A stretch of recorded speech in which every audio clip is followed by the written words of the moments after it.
দেখো কাজটা দেখো কত গর্জিয়াস, পার্পল না কি বলে এটাকে, কালারের নেট, আঁচলটা নেট ছিল। তোমার ভাঙা গাড়িতে আমি যাব না, কারোর ঘরে ঘরনি আমি হব না। হ্যালো বন্ধুরা, কেমন আছো তোমরা? আশা করি সবাই ভালো আছো, সুস্থ আছো এবং সাবধান আছো। তো আজকে আবার আমি চলে এসেছি তোমাদেরকে শাড়ির পার্ট 2 দেখাতে। তবে পার্ট 3 করবো কিনা ভাবছি, খুব মানে হেডেকের ব্যাপার। এই যে শাড়িটানি বের করে আবার সেগুলোকে গোছানো রাখা, আর বুঝতেই তো পারছো ওই যে শাড়ির মধ্যে টয়লেট করে দিয়েছিল। তা আমি আপাতত আজকে, কালকেও বৃষ্টি হয়েছে একটু, আজকেও বৃষ্টি, তো শাড়ি টাড়ি রোদে দেওয়া হচ্ছে না। তো তোমাদেরকে যেহেতু কথা দিয়েছি যে দেখাবো শাড়ি, তাই তোমাদেরকে দেখিয়ে দিচ্ছি। তো চলো দেখা যাক। তো প্রথমেই দেখো আলমারির ভিতরটা আমি মোটামুটি এখন গোছ গাছ করা হয়েছে। এই পাশে আমার মেয়ের একটা ছাতা ঝুলছে নাচের জন্য, এগুলো সবই নাচের জিনিস ওর। তো এইখানে এই শাড়িটার রিভিউটা এখন দেওয়া যাবে না, কারণ বুঝতেই পারছো শাড়িটা এখনও খোলা হয়নি। আর এইগুলো মোটামুটি গুছিয়ে নেওয়া হয়েছে। দেখো এই কাতানটাতে টয়লেট করে দিয়েছিল কুকুরে, এই শাড়িটাই টয়লেট করে দিয়েছিল, এই শাড়িটাই টয়লেট করেছিল, এইটাতে করেছিল, এইটাতে করেছিল। এইগুলো আপাতত ইস্ত্রি হয়ে ঢুকেছে, বাকিগুলো ঢোকেনি, এখনও পড়ে আছে। আর এই দিকে মোটামুটি আমার খুব একটা ভারী শাড়ি নাই, কারণ সবাই জানে আমি ওই জবরদস্ত পছন্দ করি না, জারদৌসি বেনারসি এইসব আমি ভালোবাসি না। আমার যত সিম্পল হয় ততই ভালো। তো আমার লিলেন আছে বেশ কয়েকটা, আমি ভেবেছিলাম লিলেন করে তোমাদেরকে দেখাবো, কিন্তু দেখানো হলো না। আর এইখানে কয়েকটা আমার আছে পিওর সিল্ক, ঠিক আছে। পিওর সিল্ক শাড়িটা আমি খুব পছন্দ করি, পিওর সিল্কটা আমার খুবই ভালো লাগে। যখনই কেউ বলে কি শাড়ি নিবি, আমাকে যদি জিজ্ঞেস করেছে, তাহলে আমি লিলেন বা পিওর সিল্ক এটাই অফার করি। কারণ আগে আমি তাঁত চাইতাম, কিন্তু এখন তাঁত চাই না, কারণ তাঁত মেনটেন করা খুব কষ্টের ব্যাপার। ভালো লাগে অবশ্যই, গর্জিয়াস লাগে, দেখতে ভালো লাগে। আর আমার চেহারা যেহেতু বরাবরই পাতলা ছিল, এখন তবু একটু হেলদি হয়েছি। আগে খুব পাতলা ছিলাম, তাই তাঁতটাই সবাই দিত, আর তাঁতটা আমি পরতেও বাধ্য হতাম যে তাঁত পরে আমাকে একটু হেলদি হেলদি লাগবে। কিন্তু এখন যে স্কুল গেলে না রেগুলার তাঁত পরাটা খুব প্রবলেম হয়ে যায়। ওই লিলেনটা আর পিওর সিল্কটা পছন্দ করি। পিওর সিল্ক গর্জিয়াস, আবার ক্যারি করতে সুবিধা, পরিষ্কার করতে সুবিধা, কোনো কিছু অসুবিধা নেই। তো চলো বেশি বক বক বক বক না করে চলে যায় আসল কাজে। তো আলমারিটা দেখি বুঝতে পারছো, এটা এই রুমে থাকে আলমারিটা, মানে এটা আমার পুরোনো আলমারি। আর আমি যে রুমে থাকি, যে আলমারিটা থাকে, ওটা হচ্ছে আমার নতুন আলমারি। তো প্রথমেই মেয়েদের ভারী শাড়ি বলতে যেটা বোঝায়, সেটা তো তোমরা জানোই, মেয়েদের বিয়ের বেনারসি। তো আমি সেটা দিয়ে শুরু করবো, কিন্তু তার আগে তোমাদেরকে আর একটা জিনিস দেখিয়ে দিচ্ছি। ওটা আমার উপরে সামনেই চলে এসছে, এই যে বিয়ের ওড়না, এটা পরে আমার বিয়ে হয়েছিল। তোমার ভাঙা গাড়িতে আমি যাব না, কারোর ঘরে ঘরনি আমি হব না, করবো না তো কোনোদিনও বিয়ে। বেনারসি ঠিক নয়, এটাকে আমি কি বলে জানি না, তবে এইটা পরেই আমার বিয়ে হয়েছিল। আমার বিয়েটা একটু অন্যরকম, তো আমার বিয়েটা তো আর 5 জনের বিয়ের মতো স্বাভাবিক বিয়ে নয়। তোমরা একটা জিনিস আমার দেখেছো, প্রত্যেকটা শাড়ির ভাঁজে আমার ব্লাউজ রাখা থাকে।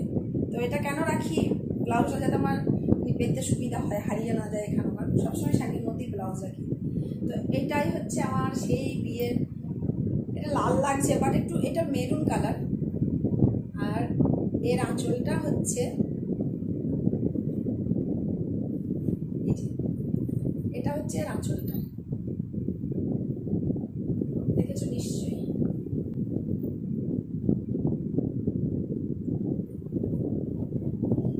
আমি না ঠিক সেফটি পিন আটকে পরতে পারি না, ভারী লাগে।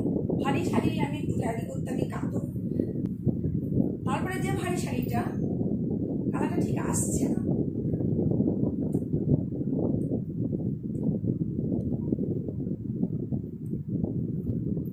অরিজিনাল কালারটাকে আমি আনতে পারছি না। একটু অরেঞ্জ অরেঞ্জ গেরুয়া গেরুয়া। তো আমার বিয়ের পরে এটাই ছিল আমার ভারী শাড়ি। এটা হচ্ছে অরিজিনাল কালার, এটাই ছিল ভারী শাড়ি। এটা আমার বর আমাকে দিয়েছিল। এই শাড়িটা এতটা ভারী পুরোটা। দেখো কাজটা দেখো কত গর্জিয়াস, কাজটা দেখো, কালারটা ঠিক আসছে না।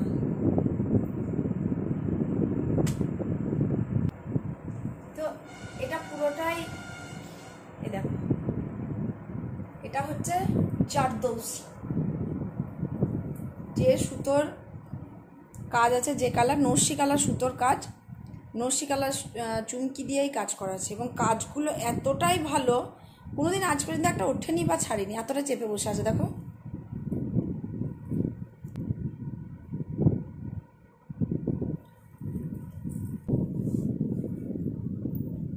তারপরে এটা তোমরা আমাকে পরতে দেখেছো, এটার ব্লাউজের কালারটা এই, তো এটাকে কি বলে, চান্দ্রেই। তো শাড়িটা দেখো চান্দ্রেই গ্রিন কালার, কিন্তু এর আঁচলটা হচ্ছে এই যে, আঁচলটা দেখো পার্পেলের কালার, পার্পেল না কি বলে এটাকে, কালারের নেট, আঁচলটা নেট, আঁচলটা হচ্ছে নেটের, পুরোটা খুব সুন্দর লাগে। আর এইটা হচ্ছে বডিটা হচ্ছে গ্রিন কালার। তো এই শাড়িটাও আমাকে আমার মেয়ে হওয়ার আগে না, মেয়ে হওয়ার পরে, মেয়ে হওয়ার বোধহয় 1 বছর কি 2 বছর পরে কোনো একটা পুজোতে আমার বর গিফট করেছিল, এবং বাড়ি এসে দেখি আঁচল নেটের জায়গায় অনেকটা লম্বা করে কাটা, দাঁড়াও এমন করে আমি ডিজাইন করে দিয়েছি তাকে, তার লম্বা করে কাটা। তো আমার বর না কোনো জিনিস এনে ফেরত দিতে খুব কাতর, ও দোকানে ওই জন্য বারবার বলে নয়, তোমার দরকার হবে তুমি 10 বার খুলে দেখে নাও, কিন্তু ফেরত আনা যাবে না। কত সুন্দর কাজটা করা আছে দেখো। তো এখানে কাটাটা আছে, তো আমি যখন বলছি না আমি পয়সা দিয়ে কাটা শাড়ি কেন নেবো, তা ও বলছে যে তুমি এই শাড়িটা কবার পরবে, কতবার পরবে, যত মানে যখন পরবে তখন তুমি যবার পরবে সেই মূল্যে সেই হিসাবে শাড়িটা তোমার ছিঁড়বে না। এতটা লম্বা মতো কাটাটা ছিল, কোথায় আছে না এই মুহূর্তে খুঁজে পাচ্ছি না, এই নেটের মধ্যেই কাটাটা আছে। তো আমি সেলাই করে নিয়েছিলাম, সেলাই করে পরেছি। এবারে যেমন মেয়ের ওই যে 3/4 প্যান্টটা এত বড় ফুটো এসছে, ফুটোটাতেই ফুল করে দিয়েছি, একটা যেমন ফুল আছে অমনি ফুল করে দিয়েছি, কিন্তু আমি চেঞ্জ করি, আমার খুব বিরক্ত লাগে চেঞ্জ করতে।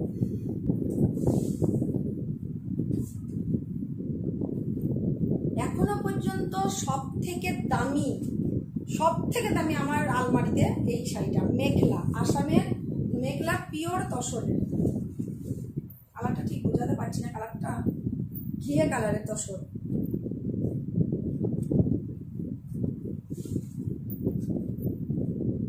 ঘিয়ে কালারের তসর, আর এইটা তোমার উত্তরীয়টা, মানে এটা ঘাগরাটা, এটা উত্তরীয়টা।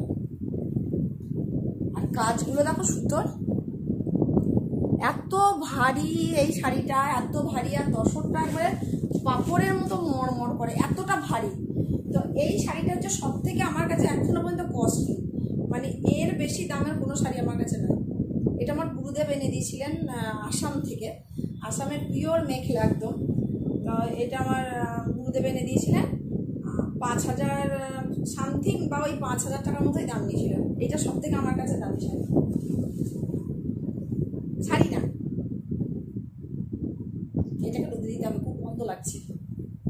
আসলে আমি মেখলা পরতে জানি না, তোমরা একটু বললেও তো মেখলাটা কেমন করে ঠিক পরে, আমি পরতেও পারি না ঠিক।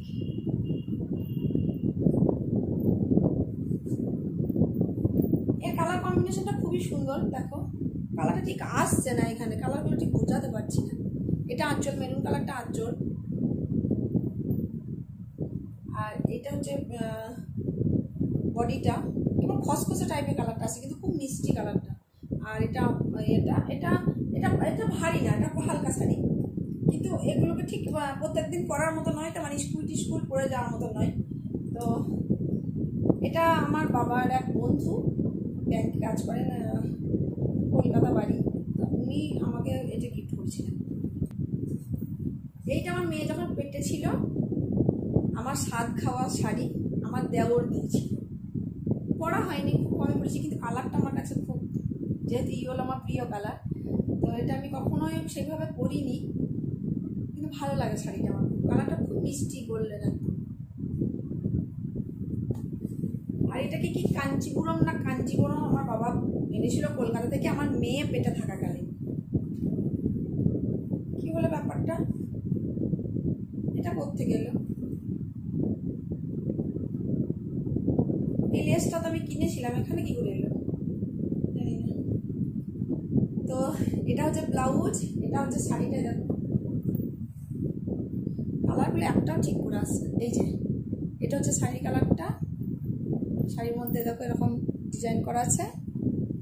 এটা উপরের দিকে পাড়, এটা নিচের দিকে পাড়, আর এটা হচ্ছে আঁচল। এই যে আঁচলের কাজটা কি বুঝতে পারছো তোমরা? এই যে এটা হচ্ছে আঁচল, পুরোটা এরকম কাজ করা। কালারটা এই যে এই কালারটা হচ্ছে অরিজিনাল কালার। আর এটা ব্লাউজ। এই ব্যাপারটা আমার সব থেকে ভালো লাগে এই ব্লকগুলো, এই শাড়িটা এর এটা আর এই ব্লকগুলো কত সুন্দর না? তো এই শাড়িটাও আমাকে একজন গিফট করেছিল, একটা বন্ধু। এটা আমি একবারই পরেছিলাম, মানে ও গিফট করার পর বহুদিন ভরাই ছিল, গত বছর কালী পুজোতে পরেছিল। এই একটা প্রচুর ভারী, আর এই শাড়িটাকে আমি পরতেই পারি না, খালি কোন দিকে বেরিয়ে যায় বুঝতে পারি না। ঠিক আছে, এটা মেঝেটা, এইটা হাত, এটা হাত, ওটা শাড়িটা এরকম। একসঙ্গে দুটো বিয়ের নিমন্ত্রণ ছিল, তাই আমার বর এটা কিনে দিয়েছিল বিয়েতে যাওয়ার জন্য। কিন্তু এটাকে আমি খুব একটা পরিনি, মানে ওই বিয়েতেই একবার পরেছিলাম, কারণ পুরো লাল। এটা আমাকে কেমন মনে হয় যেন কালি কালি লাগছে বললে। এটা আঁচলে শুধু এইটাই দেওয়া আছে, আর এরকম বডিটা। শাড়ি এগুলো মেয়ে পরবে বড় হয়ে, আমি পরছি। এটা তো যত্ন করে রাখার একটাই কারণ, এটা আমার পিঠ বস্ত্র। সিঁদুর দানে যেমন সময় যে পিঠ বস্ত্রটা দেয়, আমার এটা পিঠ বস্ত্র। এটা মেরুন কালার, এখানে লাল লাগছে, বাট এটা ডিপ কালচে মেরুন। তো এটাকেও রেখে দিয়েছি যত্ন করে, কারণ এটা কখনো কাউকে দিতেও পাবো না, আর এটাকে নষ্ট করতেও পারবো না। এটা আমার একটা কি বলবো স্মৃতির সঙ্গে জড়িত। তো এটা ব্লাউজটা। এই শাড়িটা দেখো, এই শাড়ির কালারটা আমার খুব ভালো লাগে। এই শাড়িটা আমার গুরুদেব আমাকে দিয়েছিলেন একটা পুজোতে, আমার গুরুদেব আমাকে দিয়েছিলেন। গুরুদেবকে শাড়ি চেয়েছিলাম, আমাকে একটা শাড়ি দেবে না। আমি গুরুদেবকে প্রতিদিন শাড়ি দিই। তো এটা তার আশীর্বাদ, এই শাড়িটা। আর এই একটা রাধারানীর ওড়না, বৃন্দাবনের রাধারানীর ওড়না, উনি এই দুটো এনেছিলেন আমাকে, দিয়ে আমাকে দিয়েছিলেন। এটা আমার একটা বন্ধু দিয়েছে। সোনার যে রংটা হয় বললেন, সেই সোনার রংটা, আর এটা লাল রঙের পাড়। তো এটা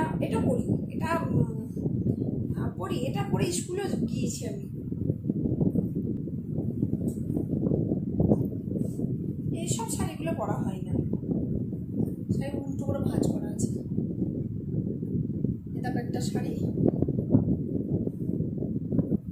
কালারগুলো না ঠিক আসছে না।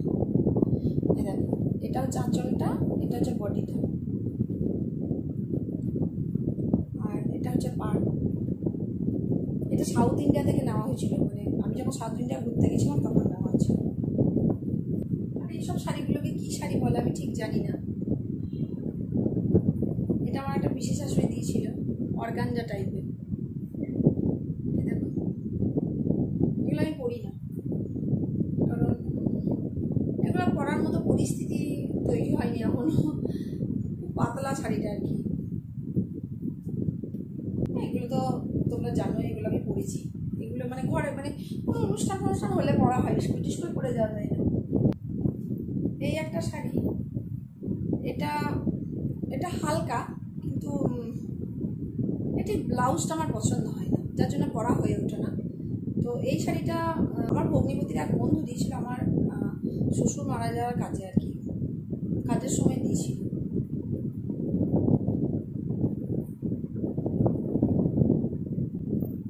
তো শাড়ি মোটামুটি দেখানো হয়ে গেল। এইদিকে তাঁতের শাড়ি আমি আর দেখাচ্ছি না। ওই আলমারিতে কিছু লিলেন আছে যেগুলো তোমাদেরকে শেয়ার করা আমার ইচ্ছা ছিল, কিন্তু আর পরছি না, কারণ ওগুলো যখন পরবো তখন দেখো মানে ঝামেলা লাগে যে কত হয়ে গেল, আর পাচ্ছি না আর কি। তাহলে তোমাদের কেমন লাগলো এটা তো জানাতেই হবে, এটা তোমাদের দায়বদ্ধতা। আমি যেমন কষ্ট করে দেখাচ্ছি তোমরা একটু কষ্ট করে জানিও। তোমরা কেন লাইক দিচ্ছ না, কমেন্ট করছো না বলো তো? মানে একটা লাইক দিতে কি পয়সা লাগে? লাগে না নিশ্চয়ই। ভিডিওটা যখন দেখছো, ভিউজ করছো, একটা লাইক দিও না, ভালো লাগে। লাইক দিতে পয়সা লাগে না। আর সাবস্ক্রাইব যারা করছো তাদের ওই যে একটা জিনিস উল্টো পাল্টা হয়ে যাচ্ছে, তুমি মানে সাবস্ক্রাইব এসে করতে হচ্ছে, করে দিচ্ছ, ওভাবে করবে না। একটা প্রসেস আছে, সেই প্রসেসে করো। তাতে যদি তোমার ভালো না লাগে তুমি করবে না। কিন্তু কি বলতো, একটা টাইম আমি দেখছি সাবস্ক্রাইবার এত হয়ে গেছে, সে যখন হঠাৎ করে দেখি 10টা 12টা কেটে গেছে, মনটা খারাপ হয়ে যায়। তো এটা মনে রেখে দিলে সবাই, তো এটা মনে রেখো। আর দেখো, সবাই যদি সাপোর্ট না করে, তোমরা যদি আমাকে সাপোর্ট না করো, আমি কখনোই এগিয়ে যেতে পারবো না। আবার আমরা যদি তোমাদেরকে সাপোর্ট না করি, তোমরাও এগিয়ে যেতে পারবে না। তো সবাই সাপোর্টটা দরকার। আজকে আমি বড় হয়ে গেছি বলে আরেকজনকে পাত্তা দিচ্ছি না, এটাই হয় স্বাভাবিক, কিন্তু এরকমটা করো না, এরকম করা উচিত। তো সকালবেলায় লক্স কাটতে গেছি, মেয়ে ফদর করে কানের পোকা মেরে দিল, দিয়ে দেখো লক্সটা ছোট হয়ে গেল, আমার আর কানের পাশে থাকছে না, কি জানো। তো হয়ে গেল আমার শাড়ি দেখানো। তোমরা কিন্তু কমেন্ট অবশ্যই করবে। তাহলে আজকের মতো এখানেই শেষ। সবাই ভালো থেকো, সুস্থ থেকো, সাবধানে থেকো, টাটা।